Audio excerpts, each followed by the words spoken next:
Hi, welcome back to another episode here on Creepy with Coffee. I'm Kim, your storyteller. Tonight's story is about a horror story that happened on a train titled Ghostly Crossing. Well, like usual, before we start, if you don't mind, if you have not yet do so, please help me subscribe to the channel. Like, comment, share like usual. Now, let's get on to the story. This is Creepy with Coffee. Today's story is written by Helmi and it started like this. I was just a young college student back then, studying in Malacca. Whenever I traveled back home to Kelantan, I would choose the train over buses, although buses were a more popular option back then. There was just something about the journey to the train station at Pulau Sebang Tampin that thrilled me. The scenic ride, the simplicity of rural life, and the feeling of stepping into a piece of history. The route to the station involved hopping onto 3 different buses: the Mara linear, the Pat Hub bus from Kampong Lendu, and finally a ride through Alor Gajah to the town of Tampin.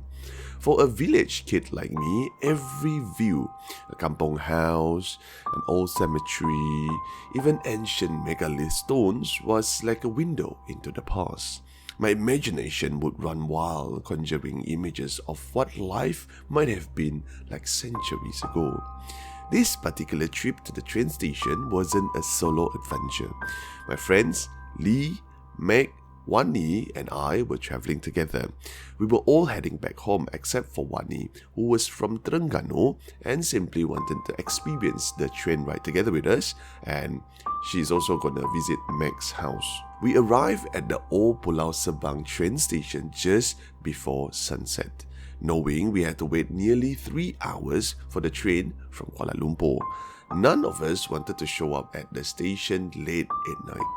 The path leading to the station was over 500 meters from the main road, shrouded in darkness, with only one faint light from a factory in the distance. Finally, after what felt like an eternity, the train Senandong Wow, if I'm not mistaken, pulled into the station. We climbed aboard, found our seats and settled in for the long journey to the east coast. As the train began moving, I, as usual, found myself drawn to the window. But there wasn't much to see except darkness, overgrown bushes, and the occasional damaged station sign, silent remnants of the bygone era. Bored with the lack of scenery, I turned my attention back to my friends. We chatted for hours until the train reached Germa station, then continued on. Eventually, everyone drifted off to sleep, leaving me restless. Feeling fidgety, I nudged Lee, to get awake and suggested we head to the canteen car for a short break. On the way there, I decided to stop at a gap between the train cars. For those who have used the train before, you will know how it feels like, where you could feel the cool night air rushing past. Wait here, I told Lee as I pulled out a cigarette, lighting it up and savoring the quiet. That's when I saw them. Out of the corner of my eye, 3 figures emerged from the darkness. Although it's very dark, but I can see these 3 figures. A woman holding the hands of 2 young girls by her side was crossing the railway tracks. But they weren't just crossing. They walked straight through the moving train as if the train was never there. I froze, my mind struggling to make sense of what I was seeing. Their forms were like human, yet not entirely solid.